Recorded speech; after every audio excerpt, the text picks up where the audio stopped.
नमस्कार, मेरा नाम है अनुराग मिश्रा और आप देख रहे हैं Janta junction. Aryan Khan drugs case की जांच से दोबारा चर्चा में आए एनसीबी के जोनल डायरेक्टर समीर वानखेड़े की मुश्किलें लगातार बढ़ती जा रही हैं।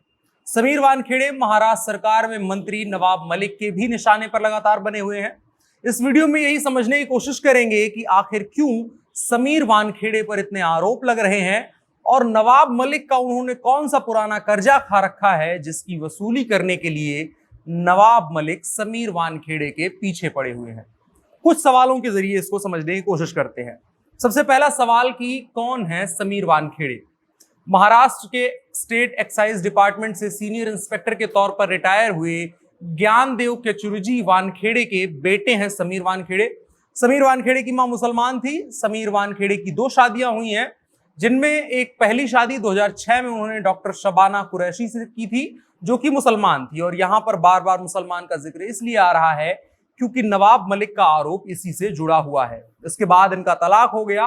फिर साल 2017 में मराठी फिल्म अभिनेत्री क्रांति रेडकर से उन्होंने शादी की और उनसे 2 बच्चे हैं। महाराष्ट्र में ही जन्मे समीर वानखेड़े साल 2008 में IRS यानी इंडियन रेवेन्यू ऑफिसर बने। फिर सुशांत सिंह राजपूत की मौत के बाद उन्हें इस केस में ड्रग्स कनेक्शन की जांच के लिए एनसीबी में लाया गया। उससे पहले वो DII और IB और NIA और मुंबई एयरपोर्ट की इंटेलिजेंस यूनिट में भी काम कर चुके थे। समीर वानखेड़े के मुताबिक वो हिंदू हैं और नवाब मलिक के मुताबिक उन्होंने अपना धर्म परिवर्तन करा लिया है और उसी के आधार पर मिले आरक्षण से नौकरी हासिल करी है। अब यहां सवाल उठता है कि नवाब मलिक को समीर वानखेड़े में इतना इंटरेस्ट क्यों आ रहा है। इसकी वजह है नवाब मलिक का परिवार। 13 जनवरी को समीर वानखेड़े ने नवाब मलिक के दामाद को 2 अन्य आरोपियों के साथ ड्रग्स केस में ही गिरफ्तार किया था।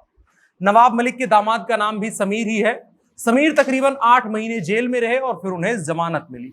जब जमानत मिल गई तो उसके बाद नवाब मलिक ने प्रेस कॉन्फ्रेंस करके मीडिया को यह बताया कि उनके दामाद को समीर वानखेड़े ने झूठे केस में फंसाया था। जब CA रिपोर्ट आई तो जिस चीज के लिए उनके दामाद को गिरफ्तार किया गया था वो गांजा नहीं था बल्कि हर्बल तंबाकू थी। यह वह दुख और संताप है जिसके चलते नवाब मलिक समीर वानखेड़े के पीछे हाथ धोकर आर्यन खान के केस में भी पड़ गए हैं। नवाब मलिक समीर वानखेड़े को मनमर्जी का मालिक बता रहे हैं और ये भी कह रहे हैं कि आर्यन खान के मामले में एनसीबी का जो प्रोसीजर है समीर वानखेड़े उसको भी फॉलो नहीं कर रहे हैं। प्रोसीजर ये होता है जब किसी की गिरफ्तारी की जाती है तो उसका यूरिन और ब्लड टेस्ट किया जाता है और नवाब मलिक कह रहे हैं कि आर्यन खान की गिरफ्तारी के वक्त उनका ये टेस्ट नहीं करवाया गया, सीधे उनको पुलिस की हिरासत में लिया गया। उसके 16 घंटे पूछताछ के बाद उनको एनसीबी के हाथों सौंप दिया गया। अब सवाल है कि आर्यन खान का केस क्या है और समीर वानखेड़े इसमें क्या कर रहे हैं। तो समीर वानखेड़े एनसीबी के जोनल डायरेक्टर हैं और पिछले कुछ समय में बॉलीवुड में जिस तरह से ड्रग्स के कई केस वो खुद निकाल करके सामने लाए हैं उससे समीर वानखेड़े को बहुत ज्यादा हाइप मिला है। उन केसेस में समीर वानखेड़े का बहुत बड़ा योगदान है।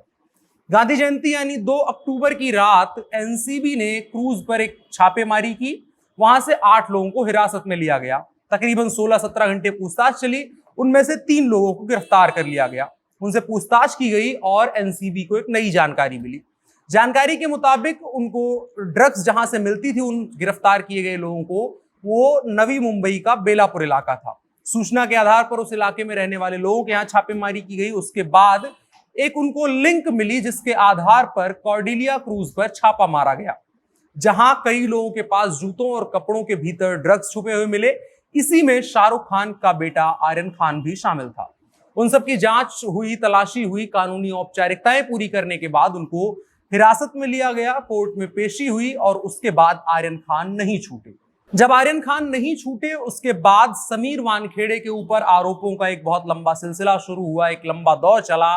बहुत सारी अफवाहें या सच्चाइयां जो भी निकल करके सामने आई उनकी पुष्टि नहीं हुई है। उनके आधार पर समीर वानखेड़े को मीडिया में बहुत हाइप मिला। नवाब मलिक ने आरोप लगाए।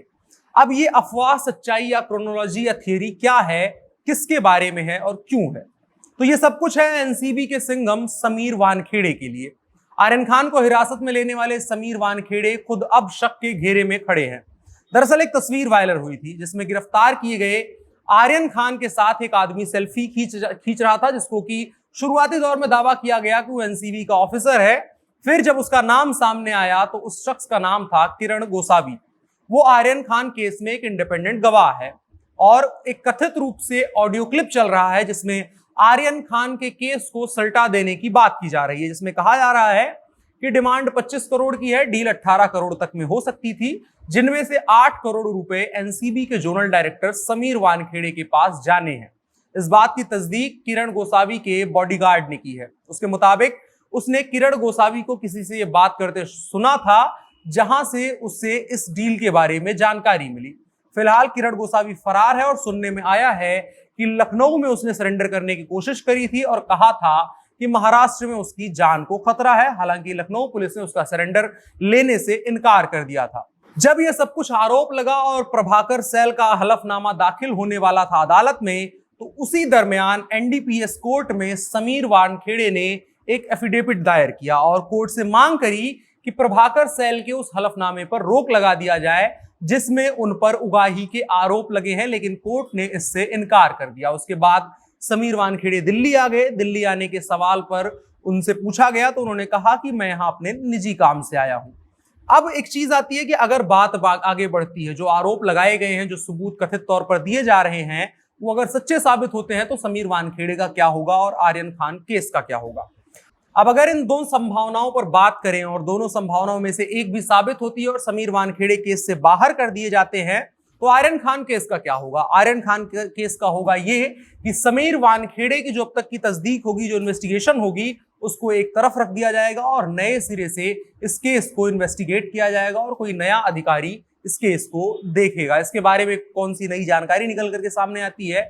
आर्यन खान की जमानत बहुत प्रतीक्षित है, लगातार रोज सुनवाइयां हो रही हैं, आज भी सुनवाई होनी है।